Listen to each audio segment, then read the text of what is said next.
भगवान राम द्वारा सीता जी की अग्नि परीक्षा लेना, युद्ध समाप्त हो गया, रावण मारा गया और सीता जी को रावण की कैद से छुड़ा लिया गया। जब सीता जी वापस लौटीं तो श्री रामचंद्र जी ने सीता जी की अग्नि परीक्षा ली। यह क्रिया कई लोगों की उपस्थिति में हुई। सीता जी अग्नि परीक्षा में सफल हुईं। तब भगवान राम ने सीता जी को स्वीकार किया और रावण के विमान में लक्ष्मण और हनुमान के साथ अयोध्या वापस लौट आए।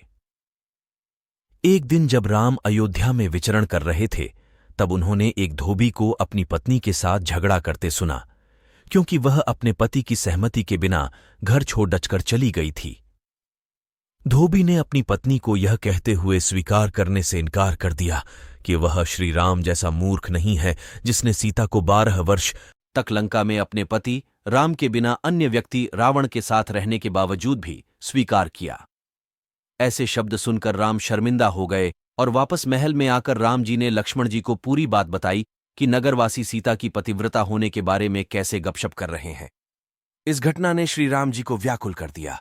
उन्होंने तुरंत ही सीता जी को महल में से निष्कासित कर दिया। सीता जी द्वारा कई बार विनती करने के बाद भी राम जी ने कोई मानवीय व्यवहार, संवेदनशीलता नहीं दिखाया। इस घटना के उपरांत सीता जी ने अपना शेष जीवन वनवास में व्यतीत किया। भगवान राम ने यह कहते हुए सभा छोड़ दी कि मैं आलोचना का विषय नहीं बनना चाहता, मेरा वंश कलंकित हो जाएगा।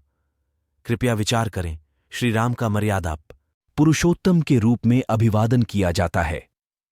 श्री राम ने सीता जी की अग्नि परीक्षा ली थी। बावजूद इसके कि वो सफल हुईं, श्री राम जी ने उन्हें धोबी के व्यंग्य करने की वजह से, जब वह गर्भवती थी, तब महल से निष्कासित कर दिया।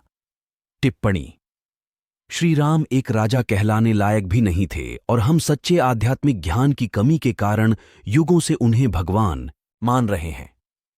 जब वह अपने निर्णय पर अडिग नहीं रह सके तो उन्हें अग्नि परीक्षा के नाटक की क्या आवश्यकता थी। यह तथाकथित मर्यादा पुरुषोत्तम श्री राम का बेहद शर्मनाक कृत्य था। इसका उल्लेख सूक्ष्म वेद में किया गया है।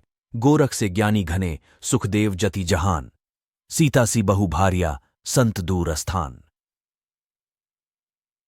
गोरखनाथ जैसे कई बुद्धिमान पुरुष आसानी से मिल सकते हैं, इसी प्रकार जति पुरुष और सीता जैसी सती महिलाएं भी बहुत आसानी से पाई जा सकती हैं, लेकिन सच्चे संत का मिलना दुर्लभ है। यह ब्रह्मकाल का एक विशाल जाल है जिसे साधकों को समझने की आवश्यकता है। सूक्ष्म वेद में बताया गया है, लोक लाज मर्याद जगत की, तरण जो छोड्ढ बगावे, कामनी कनक जहर कर जाने, वो शहर अगमपुर जावे, जब कोई राम भगत गत पावे। साधकों को सलाह है कि उन्हें जगत की झूठी मर्यादाओं को त्याग कर अपने आत्मकल्याण पर ध्यान केंद्रित करना चाहिए और सच्चे संत के बताए अनुसार भक्ति करनी चाहिए, जिससे वह अमर लोक की प्राप्ति कर आदि राम को पा सकें। सूक्ष्म वेद में बताया गया है, राम नाम जपते रहो जब तक घट में प्राण, कभी तो दीनदयाल के भनक पड़ेगी कान। केवल सच्चे संत यानी सद्गुरु ही आत्माओं को इस तरह के दुख से उभारने में मदद करते हैं और मोक्ष प्राप्ति के लिए सही तरीका बताते हैं। इसीलिए विश्वास के साथ आदि राम की भक्ति अंतिम श्वास तक करें। एक दिन वह निश्चित रूप से आशीर्वाद देंगे और अपने प्रिय भक्त की आत्मा को राहत देंगे और सतलोक ले जाएंगे। भगवान राम द्वारा सीता जी की अग्नि परीक्षा लेना, युद्ध समाप्त हो गया, रावण मारा गया और सीता जी को रावण की कैद से छुड़ा लिया गया। जब सीता जी वापस लौटीं तो श्री रामचंद्र जी ने सीता जी की अग्नि परीक्षा ली। यह क्रिया कई लोगों की उपस्थिति में हुई। सीता जी अग्नि परीक्षा में सफल हुईं। तब भगवान राम ने सीता जी को स्वीकार किया और रावण के विमान। भगवान राम द्वारा सीता जी की अग्नि परीक्षा लेना, युद्ध समाप्त हो गया, रावण मारा गया और सीता जी को रावण की कैद से छुड़ा लिया गया। जब सीता जी वापस लौटीं तो श्री रामचंद्र जी ने सीता जी की अग्नि परीक्षा ली। यह क्रिया कई लोगों की उपस्थिति में हुई। सीता जी अग्नि परीक्षा में सफल हुईं। तब भगवान राम ने सीता जी को स्वीकार किया और रावण के विमान।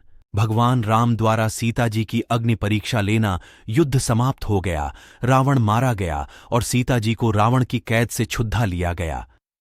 जब सीता जी वापस लौटीं तो श्री रामचंद्र जी ने सीता जी की अग्नि परीक्षा ली। यह क्रिया कई लोगों की उपस्थिति में हुई। सीता जी अग्नि परीक्षा में सफल हुईं। तब भगवान राम ने सीता जी को स्वीकार किया और रावण के विमान